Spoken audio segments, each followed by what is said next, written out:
Hello parents, today we are going to learn how to model fractions. It is not my favorite topic because it was not the way that I learned how to add or subtract fractions. But with Common Core, students are encouraged to really understand what is happening when they do a math operation. So to start, what is 1/3 plus 1/4? A long time ago, I was told to find the lowest common denominator, which in this case is 12. Another way is to find the lowest common multiple. So the multiples of 3 is 3, 6, 9, 12, 15. The multiples of 4 is 4, 8, 12, 16. And the lowest common multiple is 12 in this case. So therefore, we need to convert each one of these fractions with the denominator of 12.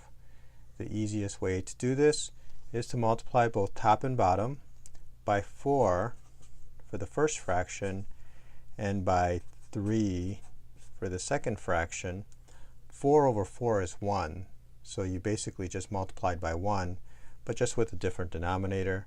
This in this case is 4 over 12 plus 3 over 12. You just multiply it, you just add the numerators together, so you get 7 over 12.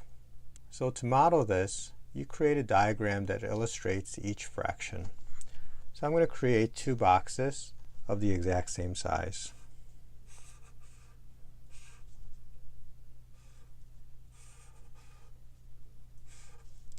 Fractions are part of a whole.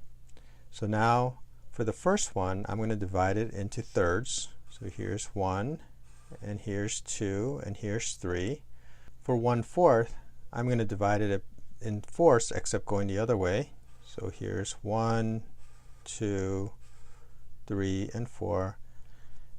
1/3 can be represented by this first piece.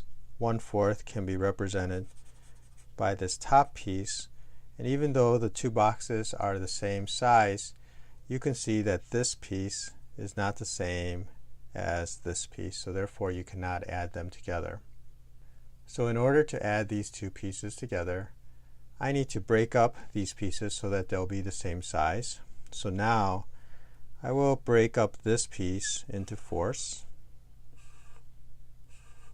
and I will break up this into thirds, and now this piece is the same size as this piece, or any piece, I didn't draw it very well, is the same size as another piece on this box.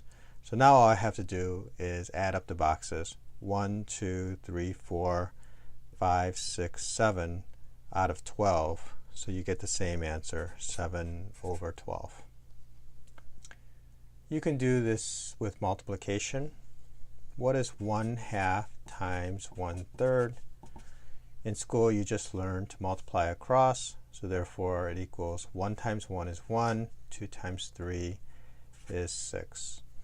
To model this, we create one box and we break it up into a half, and I can shade it. And then I'm going to break it up into thirds, except going the other way. And now I'm going to shade it slightly differently.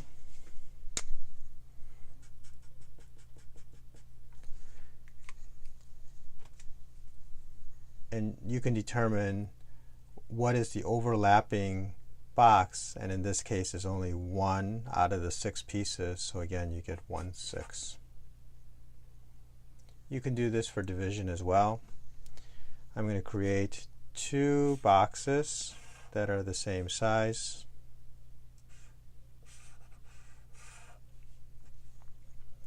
One half, and then 1/3. But I'm going to do something similar as I did with addition, which is to break it up into the same denomination. So again, this box is the same as this box.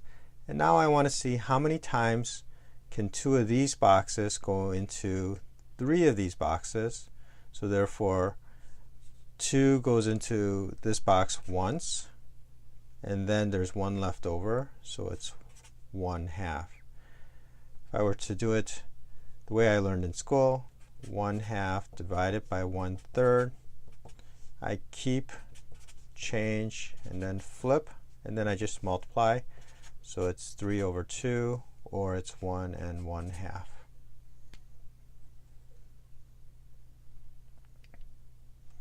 As I'm doing these examples, it doesn't seem really that difficult, but when kids are learning this for the very first time, it is certainly something that is a little bit confusing for us as parents to explain to our kids, because it's something that just comes naturally to us after years and years of doing this, and suddenly to try to model this can be challenging for even the most experienced parent.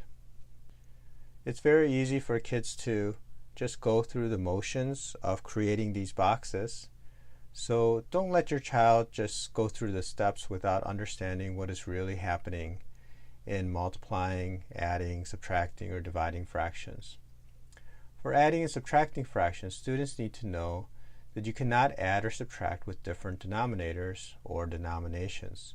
Students should understand why this is different from this. So why is this big piece different from this piece? And why we need to break it up so that it is the same size piece to add them up. So you cannot add or subtract with different denominators. They may need another example. You cannot add 2 apples with 3 oranges, but if they are both categorized as fruits, then it is appropriate to say 2 fruits plus 3 fruits is the same thing as 5 pieces of fruit. Some kids will understand this right away. Others may need more examples. For multiplication, multiplying by a fraction is where you are taking part of a number. So therefore, if you're taking a part of a part, you're getting a smaller part. So as you can see, 1/2 times 1/3 is equal to 1/6, which is smaller than both 1/2 or 1/3. When you divide, you are seeing how many times a number goes into another number, or you are breaking up something into parts. So therefore, in this case, you are seeing how many times can 2 of these go into 3 of these, and again it was 1 1/2. Students learned how to do all of this with whole numbers. They already learned how to add, subtract, multiply, and divide before they get into fractions. But whole numbers have a denomination of 1. Or another way you can look at a whole number is 2/1 or 3/1. 2 plus 3 is equal to 5. But with fractions, you are taking part of a whole number, and the denominations or how you break up that whole number may be different. So your child may ask you, why do we need to do all this? Why is it so complicated with fractions? And the reason why is because rarely do we have situations in real life where we only deal with whole numbers. Thank you for watching, and I hope this video helped you as a parent understand what your child is learning in modeling fractions.